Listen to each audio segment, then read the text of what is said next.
नमस्कार सबको मेरा नाम महक है और आज मैं बहुत ज़्यादा जो है अपने आप को खुशनसीब यहाँ पर मानती हूँ कि मुझे इस मंच संचालन का मौका मिला है। ख़ास करके उस बात के बारे में आज हम लोग चर्चा करेंगे जो मेरे दिल के बहुत करीब है।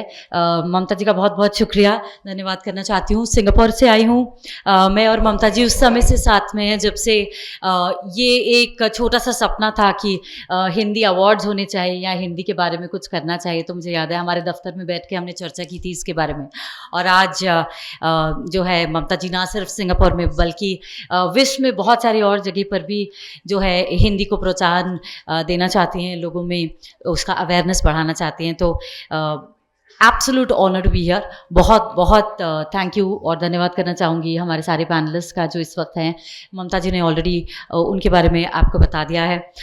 खैर अगर हम बात करें तो शिक्षा के ऊपर आज हम बात करेंगे यहाँ पर इस पैनल में, ख़ास करके गुणवत्तापूर्वक जो शिक्षा है यानी कि क्वालिटी एजुकेशन और उसकी क्या रीच है, कहाँ तक पहुँच पाती है। भारत अपने आप में बहुत सारे विभिन्न प्रकार के चैलेंजेस लेकर आता है, बहुत सारे जो है अपॉर्चुनिटीज़ भी लेकर आता है। तो मुझे हमेशा लगता है दैट जहाँ पर बहुत सारे दिक्कतें होती हैं वहाँ पर उन दिक्कतों को पार करने के तरीके भी बहुत होते हैं। तो उनके बारे में बातचीत करेंगे आप सभी से। जो है वो मैं सवालात करूँगी। पर सबसे पहले मेरे साथ में ही डॉक्टर भारती छिब्बर बैठी हैं एंड बहुत सुंदर लग रही हैं आज आप, हमेशा की तरह। एंड ये जो है ये एनवायरनमेंट एजुकेशन के ऊपर भी काफ़ी काम करती हैं और थोड़ी देर पहले भी आई थिंक आप एक पैनल का हिस्सा थी जहाँ पर उसके बारे में चर्चा हुई थी। शुरुआत उससे करते हैं। भारत में विभिन्न प्रदेशों में जब शिक्षा की बात होती है तो सबको एक प्रकार से बिल्कुल इक्वल अपॉर्चुनिटी नहीं मिल पाती है, लोगों को ऐसा लगता है। लेकिन एक जो मुद्दा है आजकल बहुत बातें होती हैं उसके बारे में, वो है सस्टेनेबिलिटी का, एनवायरनमेंट का। और आपके हिसाब से कैसे बचपन से ही उसे एक शिक्षा का हिस्सा बना सकते हैं और उसे भारत में विभिन्न प्रांतों में और दूर दराज के इलाकों में पहुंचा सकते हैं? आपका उस पर क्या मानना है, वो हम सब जानना चाहेंगे। धन्यवाद महर। पहले तो मैं कॉम्प्लीमेंट आपको रिटर्न करना चाहूँगी, आप भी बहुत सुंदर लग रही हैं। और सबको पुनः नमस्कार and of course thank you Mamta ji and of course Dainik Jagran for inviting me here. और एक बहुत ही अच्छा और बहुत ही महत्वपूर्ण कार्यक्रम आपने जो प्रश्न पूछा महर, मैं आपको थोड़ा सा पीछे ले जाना चाहूँगी। देखिए हम जब बात करते हैं क्योंकि आपने शिक्षा की बात की, आपने क्लाइमेट एक्शन की बात की, सो 1970s का जो समय रहा वैश्विक स्तर पर जहाँ पर क्लाइमेट की बात शुरू हुई, उसी समय लगभग भारत में भी कुछ कमीशंस बैठे जहाँ पर शिक्षा की बात शुरू हुई, खासकर दिव्यांग के लिए और लड़कियों के लिए हम बात करते हैं, क्योंकि आपने कहा कि क्वालिटी एजुकेशन सब तक नहीं पहुंच पाती। तो पहला मुद्दा यहाँ पर जो है वो एक जो फैक्ट है जो हम कहेंगे गर्ल चाइल्ड डिवाइड, या एक जो महिलाओं के लिए एक जो डिवीजन है पुरुष और महिलाओं के बीच में या बालक और बालिकाओं के बीच में। सेकेंड इंपॉर्टेंट इशू, इसी को हम अगर आगे लेके जाते हैं तो जैसे जैसे वैश्विक स्तर पर बदलाव आता गया, 1992 में रियो समिट रही या उसके बाद पेरिस कन्वेंशन, सभी जगह एक United Nations framework for climate action की बात हुई, जिसका नतीजा हुआ IPCC inter governmental panel on climate change. इसमें भी अगर आप देखते हैं तो इक्वालिटी की या क्लाइमेट से डील करने की बात कही गई है। कोठारी कमीशन इत्यादि भारत में रहे जिसमें बात की गई महिलाओं को शिक्षा देने की। उससे पहले राधा कृष्णन कमीशन 1948 में, यानी कि स्वतंत्रता के इमीडिएटली बाद।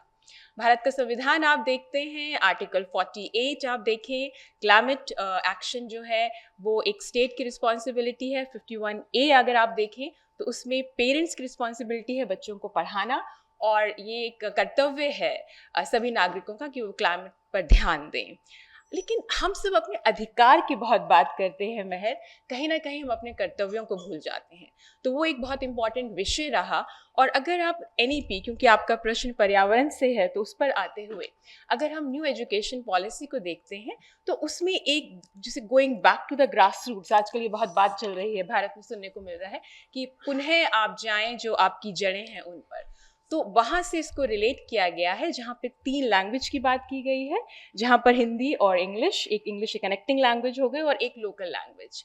तो ये बहुत इंपॉर्टेंट रहता है कि जो शिक्षा है वो अगर लोकल लैंग्वेज में मिलती है तो सुनने में भी आसानी होती है, समझने में भी आसानी होती है और बच्चों के लिए ग्रहण करना बहुत आसान रहता है।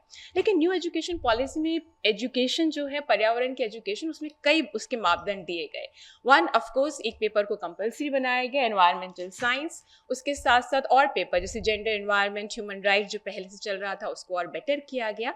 लेकिन एक इम्पॉर्टेंट चीज़ उसमें देखने को मिली कि इंडस्ट्री और एकेडमिया का एक जो आप कह सकते हैं मिश्रण, या एक हम कह सकते हैं एसिमिलेशन, जहाँ पर आप केवल क्लासरूम एजुकेशन तक नहीं रहेंगे, आप फील्ड में जाएंगे, फील्ड वर्क में, जहाँ पर बच्चों का जो हमारे पिछले सत्र में शायद डॉक्टर सिंडी ने भी इसकी बात की थी, जहाँ पर एक कोग्निटिव बिहेवियर जो होता है बच्चों में वो डेवलप करना है। आप फील्ड में जाते हैं, फॉर एग्जांपल इंडिया में traditional knowledge it's very important, हमने इस पर अभी तक चर्चा नहीं की है, लेकिन भारत में अगर आप देखते हैं तो ट्रेडिशनल नॉलेज सिस्टम बहुत इंपॉर्टेंट है। आप मणिपुर इत्यादि की बात करेंगे तो मीती कम्युनिटी, उनके जो सेक्रेड ग्रोव्स होते हैं, दैट इज एनवायरनमेंट प्रोटेक्शन। आप अगर स्टूडेंट्स को क्लासरूम से बाहर वहाँ ले जाते हैं तो एक हैंड्स, जैसे बोलते हैं हैंड्स ऑन इंफॉर्मेशन उनको मिलता है या एक्सपीरियंस मिलता है। सिमिलरली दिल्ली के बच्चे जो हैं वो एयर पॉल्यूशन के बारे में जान सकते हैं, तमिलनाडु के जो बच्चे हैं वो कोस्टल लाइफ को कैसे प्रोटेक्ट करना है वो सीख सकते हैं, हिमालयस में जो स्टेट्स आते हैं वो किस तरह से हिमालय में ग्लेशियर्स जो हैं वो बहकर राइज इन सी टेम्परेचर कर रहे हैं उसके बारे में सीख सकते हैं। तो आई थिंक एनवायरमेंटल एजुकेशन एक बहुत इंपॉर्टेंट हिस्सा है जो आजकल उभर कर आ रहा है, और इसमें एक दो पॉइंट्स हम और बोल के अपनी बात को यहाँ पर रोकेंगे मेहर। वन, एनवायरमेंटल एजुकेशन के साथ एक डिजिटल डिवाइड एक बहुत इंपॉर्टेंट मुद्दा है।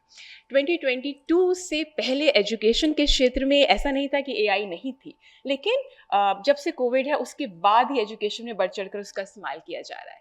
लेकिन यहाँ पर फिर से वो जो गर्ल चाइल्ड की हमने डायकॉटमी की बात की थी वो सामने देखने में आती है। अगर फैमिली में एक ही मोबाइल है तो वो बॉय होगा जो उसको यूज़ करेगा या उसके माध्यम से शिक्षा लेगा। तो एक ही डिजिटल डिवाइड यानी गर्ल चाइल्ड के लिए जो डिजिटल डिवाइड इंपॉर्टेंट है वो इश्यू रहता है। दिव्यांग के लिए वो फैसिलिटीज़ होनी चाहिए, वो भी अनदर इम्पॉर्टेंट है। इसको अब हम एनवायरनमेंट से फाइनली जो जोड़ेंगे, भारत में अगर आप देखते हैं तो मॉर्निंग के एक सत्र में एक बात चल रही थी कि किस तरह से अंतर्राष्ट्रीय क्षेत्र में जैसे प्रेसिडेंट ट्रंप आए हैं तो बहुत ज़्यादा गहमा गहमी है कि पर्यावरण को लेकर। लेकिन अगर आप देखते हैं तो ऑफ कोर्स और जो कंट्रीज़ हैं, जैसे फॉर एग्जांपल चाइना की हम बात करते हैं, 30% जो है उनका क्लाइमेट जो है वो कंट्रीब्यूशन है कार्बन फुटप्रिंट में। उन्होंने कहा है 2060 तक वो नेट ज़ीरो करेंगे, हमने कहा है हम 2070 तक करेंगे। हम कोल इत्यादि पे जो बहुत ज़्यादा डिपेंडेंट हैं, फॉसिल फ्यूल पे जो डिपेंडेंट हैं, उसको हम जो है कम करेंगे, और ऑलरेडी हम कर भी रहे हैं। हम लोगों का मिनिस्ट्री ऑफ अर्थ साइंसेज जो है वो कार्य कर रहा है, पूना में उनका एक सेंटर है सेंटर फॉर क्लाइमेट चेंज, और पहली बार आईपीसीसी में वो शामिल हो रहे हैं। इसी तरह से अगर आप देखें सोलर एनर्जी या विंड एनर्जी, जिसमें बहुत ज़्यादा भारत का जो ऑलरेडी टारगेट था 500 का, ऑलरेडी 215 हम कर चुके हैं 2030 तक। तो यहाँ पर अगेन गर्ल चाइल्ड को या एनवायरनमेंट एजुकेशन जो है वो कैसे आगे आ सकती है, थ्रू स्किलिंग। आप जो है आप एक जो विंड टर्बाइन है उसके आप इंस्टॉलर हो सकते हैं, आप एनवायरनमेंट एक्सपर्ट हो सकते हैं जहाँ पर हम सब आज यहाँ बात कर रहे हैं, आप क्लाइमेट चेंज एक्सपर्ट हो सकते हैं, आप इन्वेस्टिगेटर हो सकते हैं, इस तरह से सोलर एनर्जी पैनल्स के इंस्टॉलर हो सकते हैं। तो स्किलिंग बहुत इंपॉर्टेंट है, और इसमें जो एनवायरनमेंट एजुकेशन है, बिकॉज वो हैंड्स ऑन इंफॉर्मेशन है जो बाहर भी जा रहा है, खाली क्लासरूम की हम बात नहीं कर रहे हैं, तो वो एक बहुत इंपॉर्टेंट रोल प्ले कर रहा है। जी, इस पर बहुत सारे और सवाल जो हैं वो मन में आते हैं, मगर उस पे हम थोड़ी देर में जाएंगे। आई थिंक अभी हम अपने अगले पैनलिस्ट सर के पास में जाते हैं। सर राकेश राव जी, जो कि पूर्व संपादक रह चुके हैं द हिंदू के, और अब खेल और शारीरिक स्वास्थ्य के क्षेत्र में किस तरीके से उसे बढ़ावा दे सकते हैं और साथ ही साथ में कैसे इंक्लूजन पे काम कर सकते हैं, आप उसमें बहुत ही पैशनेट हैं। So I would ma'am, can you just pass the mic to. Thank you. शुक्रिया। देखिए, आपने पूछा कि हम लोग एजुकेशन में जो भी हमारा जो जो जो जो जो एक कोर है या फिर हम जिसके ऊपर फोकस करते हैं, आई थिंक हमें सबसे पहले तो शिक्षा देनी चाहिए लोगों को कि हम कैसे एक बेसिक एजुकेशन के नाम पे, जब हम एजुकेशन बोलते हैं हम लिटरेसी की बात नहीं कर रहे हैं, हम एजुकेशन की बात कर रहे हैं। हम लोगों ने बेसिक चीज़ों पे ही ध्यान नहीं दिया है। जैसे मान लीजिए मैं अपने लाइफ को अगर मैं देखूं तो मेरे ऊपर एक लेबल लगा हुआ है कि साहब ये तो दक्षिण भारतीय है, दक्षिण भारतीय है तो हिंदी तो इसको नहीं आनी चाहिए, इसका रंग थोड़ा तो काला होगा, अंग्रेजी ठीक ठाक बोलता होगा मगर हिंदी में एम को यम बोलेगा, एच को हेच बोलेगा, इसकी प्रोनाउंसिएशन की प्रॉब्लम है, उच्चारण इसका अच्छा हो ही नहीं सकता क्योंकि ये तो मद्रासी है। ये एजुकेशन की जब हम बात करते हैं ना, ये बेसिक चीज है। एक मैं जब स्कूल जाता था मुझे याद है, मेरा सरनेम देख के लोग कहते थे राव। अच्छा कहां से हैं आप? आंध्रा से? मैं कहा नहीं, कर्नाटका से। अच्छा, अरे यू नो क्या, हम पिछली बार ना हम छुट्टियों में हम मद्रास गए थे। अच्छा एक बात बताइए, कर्नाटका मद्रास से कितना दूर है? Can you answer that question? How can a state, एक कोई भी आपने एक स्टेट का नाम ले लिया कर्नाटक, आपको पता नहीं है कि साउथ में कितने स्टेट्स हैं। आज भी हमारे एजुकेशन इसके साथ प्रॉब्लम यह है कि आप ये कहिए कि हमारे नॉर्थ ईस्ट में कितने स्टेट्स हैं, और एक पेज में एक तरफ उन स्टेट्स के नाम लिख दीजिए, दूसरी तरफ उसके स्टेट कैपिटल्स लिख दीजिए और बोलिए मैच करके बताइए कि कौन सा स्टेट कैपिटल किस स्टेट का है, और मुझे ये पता करना है कितने लोगों का आंसर करेक्ट आता है। ये हमारा इग्नोरेंस है। आप कहें, अगर मैं जाके किसी को बोल दूं कि अगर कोई मुझे कहे कि मैं हिमाचल का हूं, मैं कहा आप तो पंजाबी है ना, वो मेरे ऊपर हंसेगा। कश्मीरी को मैं जाके पंजाबी बोल दूं तो वो भी हंसेगा। लेकिन you know north of the Vindhyas, वहां पे अगर आप कह दें कि साहब मद्रासी हैं आप, तो दैट मीन्स आप तमिलनाडु के हों, केरला के हों, आंध्रा के हों। अब तो खैर यू नो आंध्रा जो है उसका भी डिवीजन हो गया है, तेलंगाना बन गया है, पौंडीचेरी है, there is a united, I mean there is a UT there, मगर सब मद्रासी हैं। That is where education stops. उनको समझाना पड़ता है, and they ignorant and they are very confident कि इग्नोरेंट है तो क्या हुआ, क्या फर्क पड़ता है। That is where we need to educate people. हमें अपना ही देश ठीक से नहीं पता है, बड़ी बड़ी बातें करेंगे हम लोग कि साहब एजुकेशन में ये होना चाहिए, वो होना चाहिए, बेसिक चीज ही नहीं पता है आपको। And it's okay to be ignorant, that is the problem. Like ये मेरे साथ मतलब बहुत बार ऐसा हुआ है कि वो मान के चलते हैं कि साहब एक साउथ इंडियन है तो उसकी हिंदी अच्छी नहीं होनी चाहिए, और हम क्यों नहीं करते हैं। Like I was very fortunate कि मेरे घर में मेरे फादर ने एक बड़ी सिंपल सी चीज़ कही। हमारे एक ना डाइनिंग टेबल रूल होता था कि आपको जो कहना है डाइनिंग टेबल पे कहना है। तो मैंने वहाँ पे मतलब हम 3 भाई बहन, तो कोई ये नहीं था कि आप ये कह रहे हैं कि साहब मुझे वो खिलौना चाहिए, मुझे वो शर्ट चाहिए, मुझे 1 रुपया चाहिए, 2 रुपये चाहिए, नहीं, जो कहना है दोनों भाई बहन के सामने बोलना है। तो उस प्लेटफॉर्म पे मेरे फादर ने, मुझे याद है मैं बहुत छोटा था उस टाइम, फादर ने कहा देखिए हम लोग दक्षिण भारतीय हैं, साउथ इंडियन हैं। I was too young to even understand south Indian north Indian होता क्या है। तो मेरे फादर ने कहा कि मैंने ये डिसाइड किया है कि अब से हमारे घर में हिंदी के सारे जितने भी मध्य प्रदेश में उस टाइम, क्योंकि हम लोग ना भोपाल में रहते थे, तो क्या क्या चीज़ें आएंगी, तो डैड ने कहा कि भोपाल के अलावा सागर, इंदौर, उज्जैन, ग्वालियर, यहाँ जितने हिंदी प्रकाशन हैं, जितने हिंदी पेपर्स हैं वो घर पे आएंगे। तो यकीन मानिए मेरे घर में 17 न्यूज़पेपर्स आते थे हिंदी के। उसके अलावा मेरे फादर ने कहा कि क्योंकि हम साउथ इंडियन हैं और मैंने साउथ इंडियन होने से थोड़ा मैंने सफ़र किया है कि मेरी हिंदी उतनी साफ नहीं है, जो कि पूरा सच नहीं था। मेरे फादर की हिंदी खासी ठीक ठाक थी। तो चंपक, नंदन, पराग, लोटपोट, माधुरी, फिल्मी कल्याण, सत्य कथा, मनोहर कहानियां, कौन सी ऐसी मैगजीन थी जो मेरे घर नहीं आती थी। अच्छी बुरी लिटरेचर मुझे नहीं पता, मेरे फादर को नहीं पता था, हमारे पास सब आई, मैंने सब पढ़ा। वो सब पढ़ के घोट के पी गया। उसके बाद राजन इकबाल जैसे उपन्यास, वो छोटे छोटे आते थे, वो नीला राक्षस जैसा, मैंने वो जो छोटी वाली जो पॉकेट बुक्स आती है, मैंने वो भी पढ़ी है। कॉमिक्स तो सारी पढ़ी है मैंने। लोटपोट में डॉक्टर घसीटा राम से लेके मोटू पतलू से लेके मैंने सब पे पीएचडी किया। चाचा चौधरी, गुलशन नंदा, मैंने जब सबसे पहले गुलशन नंदा की मैंने कटी पतंग जो थी वो मैंने इसलिए देखी क्योंकि 1969 में एक मूवी रिलीज हुई आराधना। उसके बाद कटी पतंग जब रिलीज हुई तो उसमें राजेश खन्ना और आशा पारेख की फोटो छपी थी गुलशन नंदा के नॉवल के ऊपर। क्योंकि I could always relate to films, तो मैंने कहा ये नॉवल मैं जरूर पढ़ूंगा। और यकीन मानिए आज उस नॉवल को पढ़े मुझे 40 साल से ज्यादा हो गया। I think I read it when I was in class 6 और 7। मेरे फादर ने मुझे अलाउ किया कि मैं उस नॉवल को पढ़ूं, और मुझे अभी भी याद है कि उसकी आखिरी लाइन उस नॉवल की, गुलशन नंदा ने जो लिखी थी कटी पतंग, उसमें जो फिल्म में एक सीन है कि राजेश खन्ना आशा पारेख के पीछे पीछे जा रहे हैं क्योंकि आशा पारेख रियलाइजेस कि उसका सच सामने आ गया है और वो सब कुछ छोड़ के जा रही है, और राजेश खन्ना एक जीप में आता है पीछे और उसको बोलते हैं जीप में बैठो, और चुपचाप से, वहां कोई लंबा चौड़ा डायलॉग नहीं है। गुलशन नंदा ने बहुत खूबसूरत लिखा है वो वाला पार्ट, और उसको लेके वो उस जीप पे, खुली जीप है, उसमें बैठती हैं और वो जाती हैं। और ये पिक्चर में नहीं है क्योंकि गुलशन नंदा ने अपनी लास्ट लाइन लिखी है, और कहीं दूर मंदिर की घंटियां बज उठी। This is like a divine approval of that union और ऑफ दैट रिलेशनशिप, कि एक ऊपर से एक वो घंटियों का जो उन्होंने यूज किया है, ये मुझे आज तक याद है। और ये मैंने पढ़ा था जब मैं क्लास 6 में था, क्योंकि मैं जब दिल्ली आया तो मैं क्लास 7 में था, उससे पहले मैं ये पढ़ चुका था।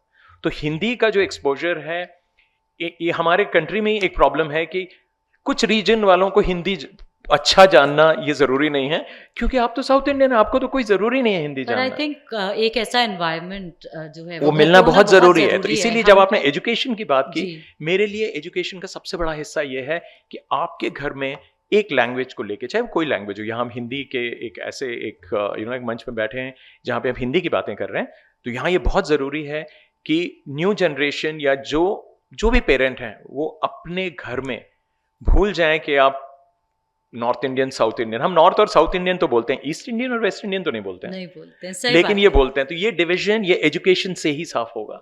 और यहाँ पे मैं बहुत, क्योंकि मैं ये खुद झेल चुका हूँ काफ़ी सारी इसमें चीज़ें, और मैंने इसको एंजॉय भी किया है। क्योंकि जब मैं किसी को ये कहूँ जाके कि एक साउथ इंडियन का एक क्लास 10 के बोर्ड एग्जामिनेशन में उसका हिंदी में उसका डिस्टिंक्शन आ सकता है, तो उसका जीता जागता सपोर्ट मैं हूँ। क्या बात है। आई हैड टू, मेरे कभी मैथ्स में नहीं आया, कभी साइंस में नहीं आया, लेकिन दोनों लैंग्वेजेस, हिंदी और इंग्लिश में मेरी डिस्टिंक्शन थी क्लास 10 में, तो उसका मैं आज भी खा रहा हूँ शायद। बट द पॉइंट इज कि थैंक्स टू माय डैड, जिनमें ये विजन था कि उन्होंने कहा कि इनका फाउंडेशन ठीक करना है। तो आई थिंक किसी भी लैंग्वेज का फाउंडेशन ठीक करने के लिए उस लैंग्वेज को पढ़िए, बोलिए, सुनते जरूर हैं, पढ़िए जरूर। आई वॉज वेरी फॉर्चुनेट कि मुझे हिंदी पढ़ने का मौका मिला, चाहे वो आप कुछ भी कहें, कॉमिक कहें, उपन्यास कहें या एकांकी कहें, मैंने सब पढ़ा है, and this is thanks to my parents. Thanks so much. Lovely. I think जो पहले तो जोरदार तालियां। और ये जो एक वातावरण होता है शिक्षा का, चाहे फिर वो किसी भी संदर्भ में हो, चाहे वो एक जैसे आपने कहा भाषा के लिए हो, फिर चाहे वो किसी प्रांत के लिए हो, देश के लिए हो, जियोग्राफिक, मतलब इतने सारे हमारे जो अलग अलग सब्जेक्ट्स हैं उसके ऊपर शिक्षा रहती ही है। मगर एक वातावरण मिलना बहुत ही ज़्यादा ज़रूरी होता है, और बहुत कम घरों में, और आजकल तो सब लोग इतना काम कर रहे हैं, माँ बाप दोनों ही काम पे जा रहे हैं, तो बच्चों को कैसा पारिवारिक वातावरण घर पे मिल रहा है, कैसा हम जब बैठते हैं तो क्या बात करते हैं। बहुत सारी बार तो हम खाना नहीं खा पाते हैं साथ में, जैसे आपने कहा कि आप बैठें और आप भोजन करते हुए आपस में बात करें, और आपकी जो ज़रूरतें हैं वो आप एज दे से put it out on the table, तो वो मौका ही नहीं मिल पाता है। तो वो बहुत ज़रूरी है। एक बहुत अच्छी आपने यहाँ पर बात कही, उसके बारे में और चर्चा करने का मन है, मगर हमारे अगली जो आज के यहाँ पर पैनलिस्ट हैं उनको मैं आमंत्रित करती हूँ। और हमारे साथ में अभी हैं रेनू हुसैन जी, जो कि एक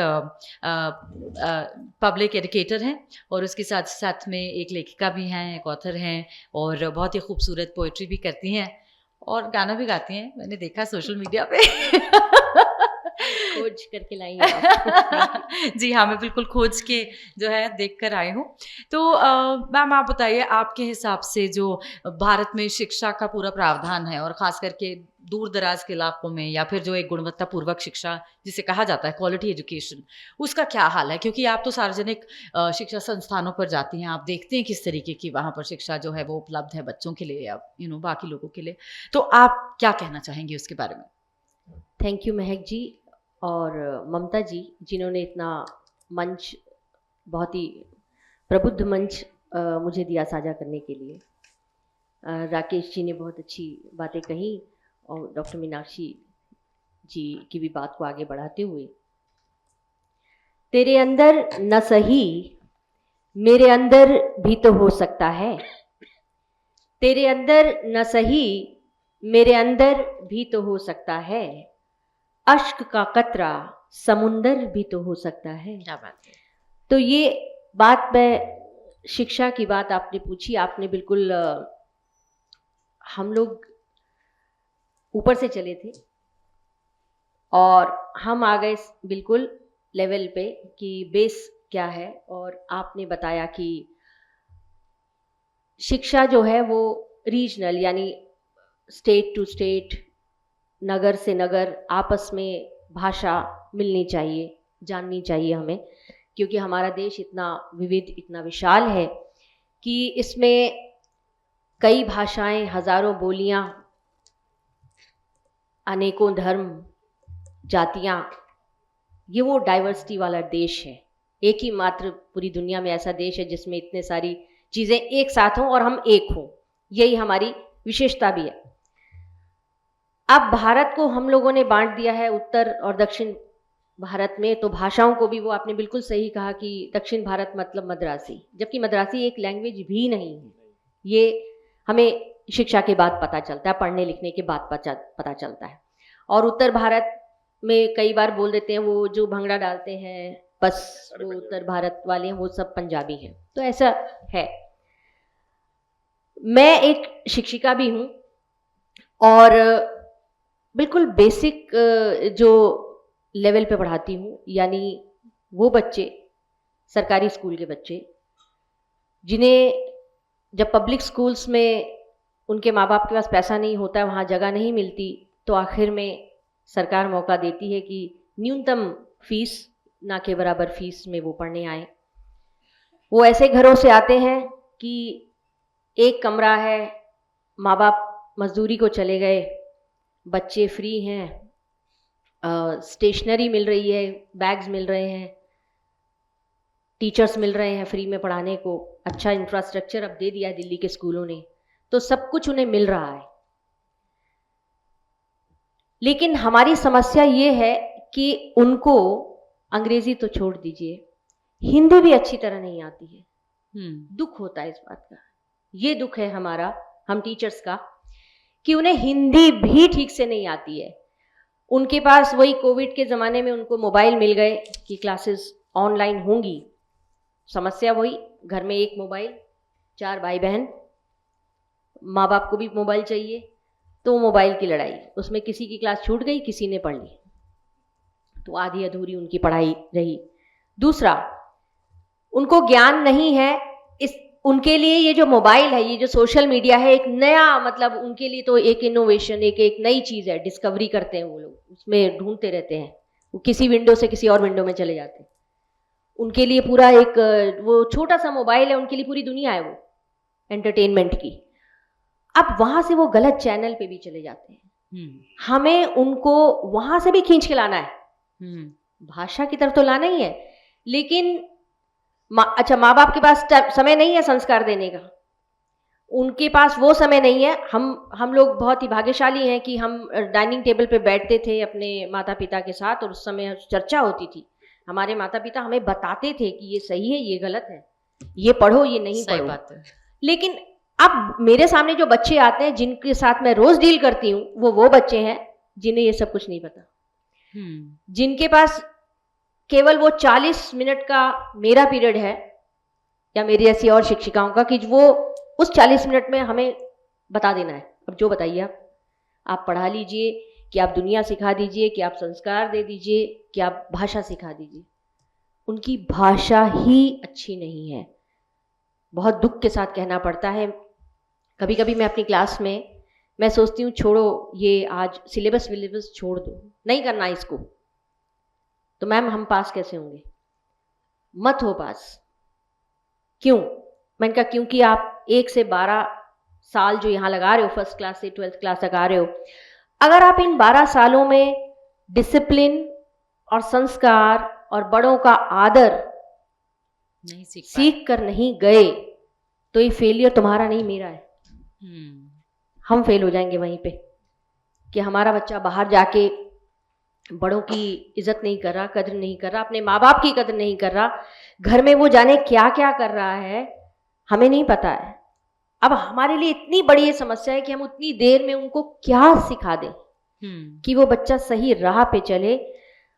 वो जो हिंदी बोलता है ना, हिंदी जिसे हम हिंदी कहते हैं, सबसे आसान लैंग्वेज, मातृभाषा हम कहते हैं, तुम हिंदी तो बोलते हो और है ही क्या तुम्हारे पास, तो हिंदी भी नहीं है, वो इंग्लिश बन चुकी है, उनकी व्हाट्सएप लैंग्वेज है, उसी में वो गलत शब्द कभी कभी, अगर मैं बहुत अच्छी, वैसे मैं इंग्लिश की टीचर हूँ लेकिन उनको फिर इंग्लिश से हिंदी समझाती हूँ, फिर हिंदी में कोई अगर मैंने कोई बहुत ही डिफिकल्ट वर्ड, डिफिकल्ट नहीं है, संस्कृत तत्सम शब्द कह दिया ना, तो कहते हैं मैम इसका मतलब क्या है, उसका मतलब नहीं पता उनको।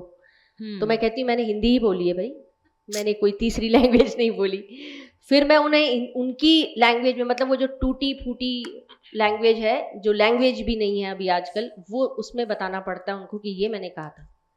तो सबसे पहले मुझे लगता है ये जितना ये जो विकास हो रहा है, ये सारी चीज़ें उनके पास अवेलेबल हो रही हैं, सरकार सब कुछ कर रही है उनके लिए, दे रही है कि भाई सबके पास मोबाइल भी होने चाहिए, कंप्यूटर्स भी आ गए हैं स्कूल में, सब कुछ है, लेकिन कम से कम उसी बीच में हमें अपने संस्कारों को नहीं छोड़ना है, वो खोज के लाना है, वो कैसे दिए जाए वो देने हैं।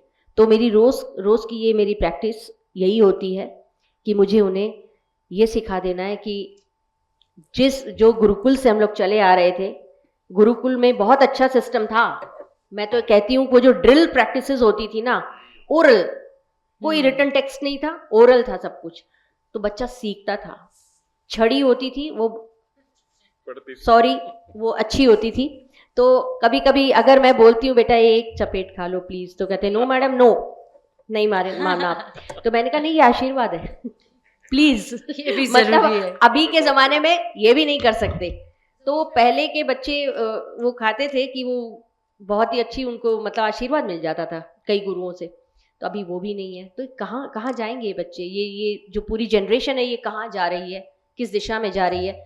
तो हम उस दिशा को उनको चैनलाइज करने की कोशिश करते रहते हैं रोज़, और इसमें हमारे पास रोज़ नए आइडिया आते हैं। ये हमारा नवोन्मेष जो है वो ये है, और सतत विकास जो है वो ये है। उनको पर्यावरण की तरफ भी लाना है, उनको ये भी बताना है कि आप इसी में, ये हमारे जो संसाधन है ना ये कम है, आपको पानी भी वेस्ट नहीं करना, आपके पास आपकी धरती पे वृक्ष कम हो गए हैं, ऑक्सीजन कम हो रहा है, ग्लोबल चेंजेस हो रहे हैं, बारिश नहीं आ रही, बारिश के टाइम में बारिश नहीं आ रही, सर्दी के टाइम में बहुत सर्दी नहीं हो रही, गर्मी के टाइम में बहुत गर्मी नहीं हो रही, मतलब बिल्कुल चेंज होता जा रहा है, या जहाँ जैसा हो रहा था वो बिल्कुल बदल गया। अभी जैसे यूएई में बारिश और फ्लड तक सुनने को मिल गया, तो बिल्कुल अलग बात हो गई। तो इस तरह की चेंजेस ये सब हम बताते हैं उनको, ये सब बताते हैं कि आपको ये जो धरती माँ है ये आपकी माँ है, इसकी कदर कर लो, इसको गंदा मत करो। तो काफ़ी चीज़ें, बेस्ट आउट ऑफ वेस्ट बनाना सिखाते हैं। तो हम बहुत ही निचले स्तर से, बेसिक से हम शुरू करते हैं, ग्रास रूट लेवल, जिससे कि थैंक यू। तो इसी पे चल रहा है हमारा काम। Thank you. नहीं, पर बहुत अच्छी आपने यहाँ पर कुछ एक बातें कही हैं, जैसे बिल्कुल सच बात है। और जैसे शिक्षक जो आप हैं, उनके ऊपर एक बहुत बड़ा बीड़ा होता है कि इस जनरेशन को बेहतर बनाएं। और मैं जब मुझे ममता जी ने कहा कि इस टॉपिक पर आपको मंच संचालन करता है panelist, you have to moderate, and मैं यही सोच रही थी, जब हम गुणवत्तापूर्वक शिक्षा की बात करते हैं तो उसका असल मतलब क्या है, हम क्या सिखाना चाह रहे हैं? क्या हम उन्हें सिर्फ एक भाषा का ज्ञान दे रहे हैं कि वो लिख पढ़ पाएँ? पहले एक ज़माना होता था, जैसे आपने कहा कि एजुकेशन का मतलब लिटरेसी नहीं है कि आप क ख ग घ करें। और वो वक्त भी मुझे याद है जब मैं स्कूल में थी और हमें वहाँ आसपास की झुग्गी झोंपड़ियों में ले जाया जाता था और वहाँ पर हम लोग जाकर पढ़ाते थे। उस टाइम पर शिक्षा का अभियान चल रहा था और उसमें एक गाना आता था, आप सबको याद होगा, क ख ग घ को पहचानो, अलिफ को पढ़ना सीखो। और वो लिटरेसी थी, हम चाहते थे कि लोग अपने हस्ताक्षर कर पाएँ, लोग जो हैं वो क ख ग पढ़ पाएँ। पर आज शिक्षा का महत्व क्या है, उसका क्या मायने हैं, क्या एग्जैक्टली हम उससे अचीव करना चाहते हैं, उसका एंड गोल क्या है, वो पूरा का पूरा डेफिनेशन बहुत बदल गया। और आपने बहुत अच्छे से कहा कि और सारे पैनलिस्ट, मैं बहुत ज़्यादा उत्साहित हूँ कि ये तीनों जिन्होंने अभी तक बात की है, अलग अलग क्षेत्रों से आए हैं। उन्होंने अपने क्षेत्र में कैसे शिक्षा का प्रभाव और अच्छा कर सकते हैं, उनकी क्या मानसिकता रही है, किस तरीके से बड़े हुए हैं, क्या सोचा है, बहुत अलग अलग एंगल से हमें अभी तक शिक्षा के बारे में जो है उसके बारे में सुनने को मिला है। अपने अगले पैनलिस्ट के पास चलते हैं और उनसे बातचीत करते हैं, उनके विचार ज़रूर मैं जानना चाहूँगी यहाँ पर कि जैसे कि हम जानते हैं कि यहाँ पर हमारे साथ में हैं मीनाक्षी जी, मीनाक्षी पाहुजा जी, एंड आपका क्या मानना है गुणवत्तापूर्वक शिक्षा की जब बात होती है और उसकी पहुँच की बात होती है, तो आपने आज तक अपने जीवन में क्या महसूस किया है, आपकी विचारधारा क्या है और कहाँ पर इसे ले जा सकते हैं?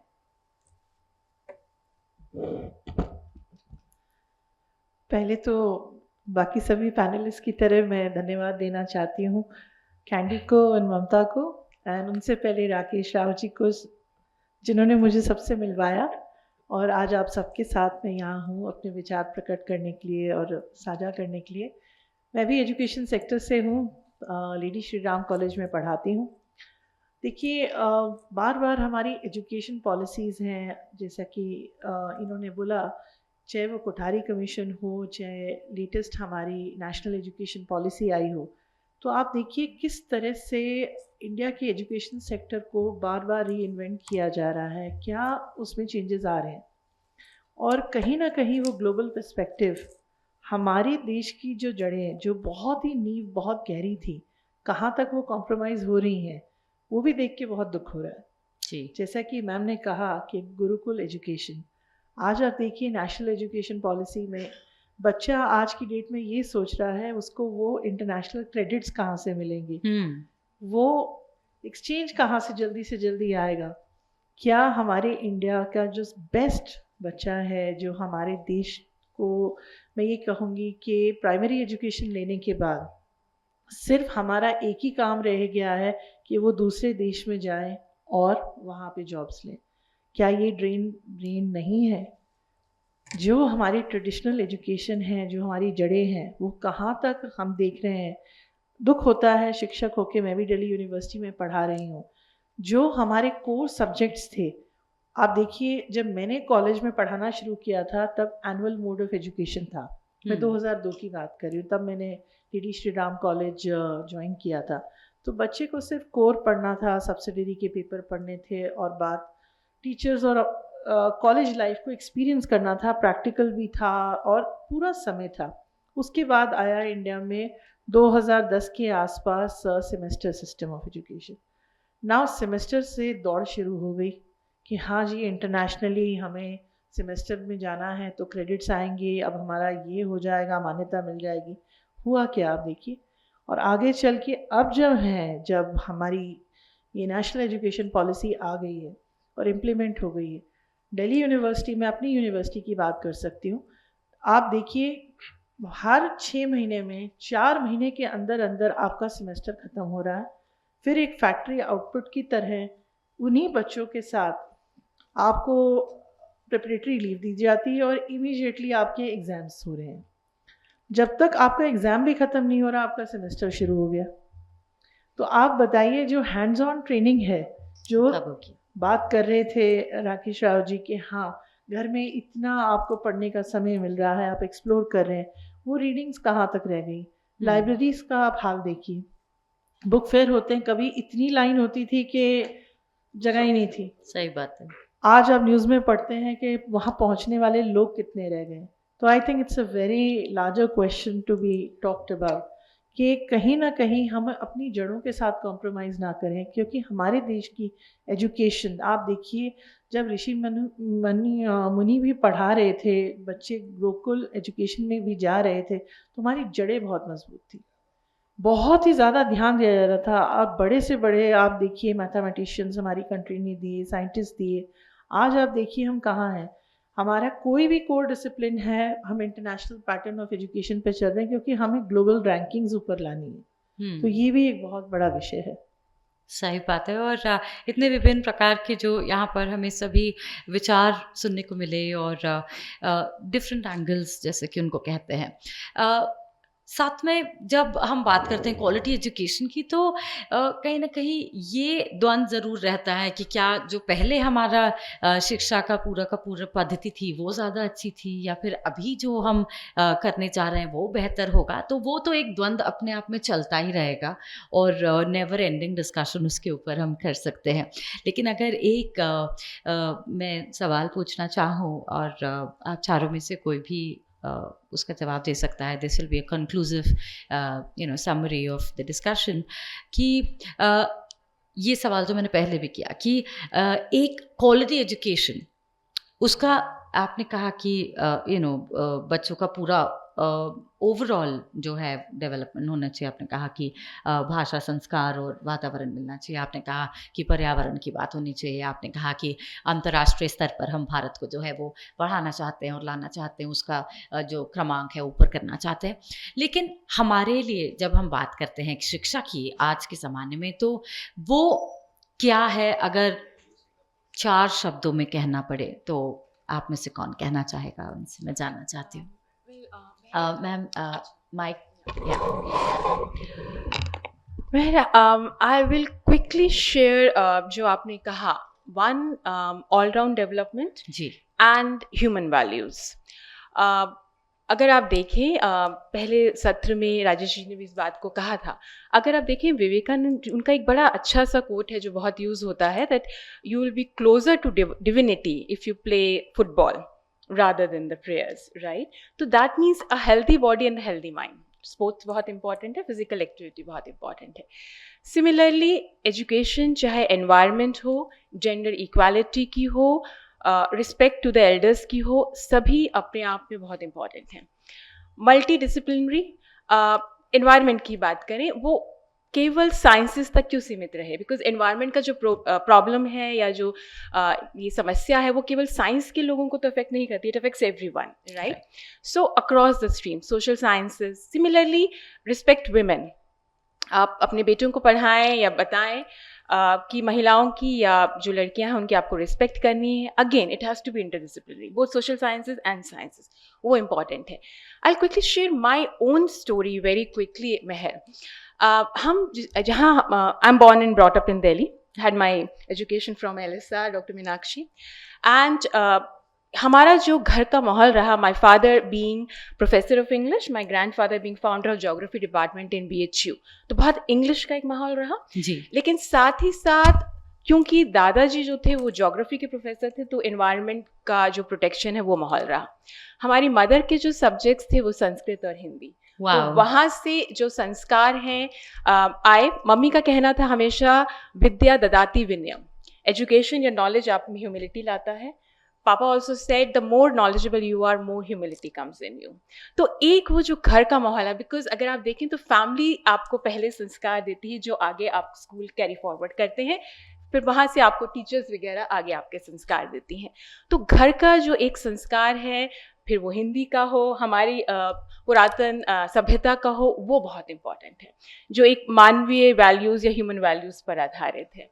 And second, all round development, again very important but equitable also. जैसे हमारे और जो पैनलिस्ट ने कहा, सब तक वो पहुँचना, that is also important, because वो अपॉर्चुनिटी सबको उपलब्ध होनी चाहिए जहाँ वो विकास कर सकें, फिर चाहे वो गर्ल्स हों, बॉयज़ हों या कोई भी फील्ड हो. क्या बात है. Thank you so much for this one. And आप उसमें कुछ कहना चाहती हैं तो एक बताइए. चीज़ ऐड करना चाहती हूँ कि छोटे बच्चे हों, बड़े बच्चे हों, साहित्य जो होता है, अगर उन्हें साहित्य पढ़ने में उनकी रुचि हो जाए, तो साहित्य किसी भी देश, किसी भी व्यक्ति, किसी भी समाज को एक सही दिशा में ले जाता है. तो ये एक बच्चों में आदत इनकलकेट करनी चाहिए कि वो पढ़ें, ज़्यादा से ज़्यादा अच्छा साहित्य, हमारे पास भंडार है, अपार भंडार है, वो पढ़ें, तो इससे उनको सही दिशा ज़रूर मिलेगी. और इस पे एक बहुत ही थॉट प्रोवोकिंग चीज़ जो है वो ये है कि आजकल जिस प्रकार का कंटेंट है, तो साहित्य के लिए आपको कहीं जाना पड़ेगा या आपको कोई बताए कि आप ये पढ़ें. पहले क्या होता था, आप 4 लोगों में बैठते थे और आपको कोई बताता था कि अरे ये किताब पढ़ी तुमने, तो अगर आपने नहीं पढ़ी है तो वो अंकल ला के दे देंगे. मैंने अंग्रेज़ी कैसे सीखी, हमारे घर में अंग्रेज़ी बोलने का बहुत प्रचलन नहीं था, सब लोग हिंदी में बात करते थे या पंजाबी. तो पहले अपना पैसा खुद कमाना था, तभी समुद्रों का रुख करना था. तो ये मेरी नहीं, हर माध्यम घर से उठे हुए बच्चे का वही संघर्ष होता है जो मेरा भी था. सो हार नहीं मानी, बट हाँ, बहुत संघर्ष के बाद आज जैसा मेरे लिए इन्होंने बताया कि शायद ही विश्व के कुछ समुद्र बचे हैं जो अभी भी मुझे करने हैं, बाकी सब भगवान ने वो टू डू लिस्ट पूरी करा दी. क्या बात है, क्या बात है. क्या हमारे लिए भी गौरव है कि आज गौरव की बात है कि आप सब यहाँ पर रहे। बहर आपसे इजाज़त लेकर एक, क्योंकि हम हिंदी भाषा की प्रमोशन के लिए मतलब प्रमोशन के मेन एम से ये कार्य कर रहे हैं, तो मैं 2 लाइन कहना चाहूँगी। 1, हिंदी भाषा को मुझे लगता है कि प्रमोशन की ज़रूरत नहीं है, वो ऑलरेडी इतनी प्रमोटेड है। बस जो हमने डिस्कस किया कि उसको पहुँचाने की ज़रूरत है लोगों तक, वो बात जो इस कमरे तक सीमित ना रहे। तो मैं ये कहना चाहूँगी कि पेड़ से टूट जाएं वो शाख नहीं है हम, पेड़ से टूट जाएं वो शाख नहीं है हम, इन आधियों से कहो अपनी सीमा में रहें। क्या बात है, क्या बात है। एंड एट दैट नोट आज जो है आप सभी का धन्यवाद करना चाहूँगी और इसके लिए यहाँ पर ममता जी को बुलाना चाहूँगी मंच पर। ममता जी बाहर गए तो इसका हम यहीं पे कंक्लूड करते हैं ये वाली चर्चा को, और हम अपने सारे ममता जी आ गई हैं। तो यहाँ पर आप सभी का बहुत बहुत धन्यवाद करना चाहेंगे। थोड़ा सा सम्मान जो है वो देना चाहेंगे, सम्मानित करना चाहेंगे हमारे मुख्य अतिथियों को यहाँ पर जो पैनल में हमारे साथ रहे। और ओवर टू दिव्या। सभी सम्माननीय अतिथियों और गणमान्य विभूतियों को मेरा सादर प्रणाम। सबसे पहले मैं ग्लोबल हिंदी फाउंडेशन की संस्थापिका श्रीमती ममता मंडल जी का धन्यवाद प्रस्तुत करना चाहूँगी। ममता जी हिंदी को वैश्विक स्तर पर एक नई पहचान दिलाने के लिए जो काम कर रही हैं, मैं उसके लिए उनकी 2019 और शायद उससे पहले से भी मूक प्रशंसक रही हूँ। तो मैं प्रियंका मिश्रा कुंभ नगरी प्रयागराज से हूँ। मेरे बाबा स्वर्गीय श्री नरेश मिश्र हिंदी के प्रकांड पंडित, लेखक और साहित्यकार थे। आकाशवाणी के हवा महल कार्यक्रम के अंतर्गत प्रसारित मुंशी त्वारी लाल कार्यक्रम से लेकर अमृत प्रभात अखबार में प्रकाशित जग बौराना तक उनकी प्रत्येक साहित्यिक कृति ने लोगों के हृदय पटल को छुआ। बाबा ने बचपन से मेरे मन में हिंदी के प्रति प्रेम का एक ऐसा बीजारोपण किया जिसकी वजह से आज मैं एक वैश्विक स्तर पर हिंदी पढ़ाने की संस्थापिका के रूप में आप सभी के समक्ष उपस्थित हूँ। हमारी संस्था का नाम सरस्वती हिंदी जगत है और हम एक all women edtech Hindi startup हैं। मेरी टीम में 100 से अधिक महिलाएं हैं जो वैश्विक स्तर पर हिंदी पढ़ा रही हैं। मैंने इस कार्य की शुरुआत 2019 में की। ऐसा कुछ सोचा नहीं था, खुद ही हिंदी पढ़ा रही थी और वो भी शौकिया। जो मेरा शैक्षिक बैकग्राउंड है, मैं एमएससी बायोटेक्नोलॉजी हूँ, मैं एमबीए एचआर हूँ, मगर बाबा बचपन से कहते थे हिंदी तो हमारी अम्मा है, वो तो अपनी भाषा है, वो तो खुद ही आती है, उसको सीखने की जरूरत नहीं पड़ती। तो उसी भाव को मन में रखते हुए मैंने सोचा कि भारत के सतत विकास की जब हम बात करते हैं तो हमें भारतीय भाषाओं से रोजगार के नए अवसर जोड़ने पड़ेंगे, क्योंकि यदि हम ये नहीं करेंगे तो भविष्य में हमारे बच्चे और युवा अपनी मातृभाषा के प्रयोग में गर्व नहीं महसूस करेंगे, जैसे कि वह आज अंग्रेजी बोलने में सम्मान का अनुभव करते हैं। बस इसी छोटे से विचार के साथ मैंने सरस्वती हिंदी जगत की स्थापना की। हमारी टीम में 100 से अधिक महिलाएं हैं जो कि कृत्रिम मतलब तकनीकी, कृत्रिम बुद्धिमत्ता और अंग्रेजी के समावेश के साथ हम सिंगापुर, अमेरिका, यूरोप, ऑस्ट्रेलिया तथा मध्य पूर्वी देशों के हजारों से अधिक बच्चों को हिंदी पढ़ा रहे हैं और हम उनको हिंदी तकनीकी और अंग्रेजी के समावेश से इस तरह पढ़ाने का प्रयास करते हैं कि अब उन्हें हिंदी सीखने में मजा आने लगा है और अब हमारे बच्चे कहते हैं कि टीचर अब हमें हिंदी पढ़ना बोरिंग नहीं लगता। तो बस यही एक छोटा सा प्रयास है।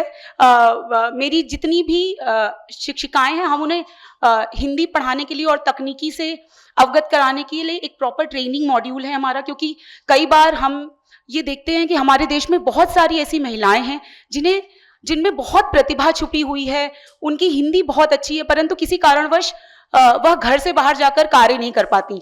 तो हमने इस मंच को इसलिए तैयार किया है जिससे कि महिलाएं घर बैठे रोजगार भी प्राप्त कर सके। मेरी टीम की दिल्ली टीम की कुछ अध्यापिकाएं यहाँ पर उपस्थित भी हैं। तो अब मैं अधिक समय नहीं लूंगी, आप सभी का बहुत बहुत धन्यवाद। ये मेरा ममता जी के साथ पहला कार्यक्रम है जिसमें मैं भाग ले सकी और मैं उनका बहुत बहुत धन्यवाद करती हूँ। आशा करती हूँ आगे उनके अन्य कार्यक्रमों में भी हमें भाग लेने का मौका अवश्य मिलेगा। धन्यवाद। मैं 2 मिनट और मीनाक्षी जी के समय को चुरा रही हूँ। और सबके साथ एक ग्रुप फोटो के लिए प्रियंका जी आप रुकिए, प्लीज कम। ये मेरे साथ वर्चुअल दुनिया का इम्पैक्ट है, और जो हमने कार्य शुरू किया, ये प्रियंका जी सिंगापुर रही थी, ये मुझे फेसबुक से ही जानती थी, और अब देखिए, तो इन्होंने जब मुझे फोन किया कि यहाँ आना चाहती हैं, आई वाज लाइक, मैं कुंभ नगरी रह के कुंभ नहीं कर पाई, बट नगरी मेरे तक पहुंची है इनके जरिए। तो बहुत बहुत धन्यवाद प्रियंका जी आपके साथ और समर्थन के लिए। और रेणु जी जो मुद्दा उठा रही हैं कि जो ग्रास रूट पे बच्चे हैं जिनको सही सुविधा और सही रिसोर्सेज नहीं मिल पा रहे हैं समय पे, और जो गरीब बच्चे हैं जो हिंदी मीडियम से ही पढ़ने में ज्यादा सक्षम होंगे, उन तक हम ये रिसोर्सेज कैसे पहुंचाएं। तो उसी के तहत जो सरस्वती एकेडमी के साथ हम बात कर रहे हैं कि school drop out rate, rural बच्चों को भी सेम एजुकेशन कंटेंट हम पहुंचा पाएं जो प्राइवेट स्कूल के बच्चों को मिलती है। तो बहुत बहुत धन्यवाद प्रियंका जी। आइए एक ग्रुप फोटो लेते हैं, और रेणु मैम को बहुत बहुत धन्यवाद, हमेशा की तरह आपका सहयोग और मार्गदर्शन मिलता रहे हमें।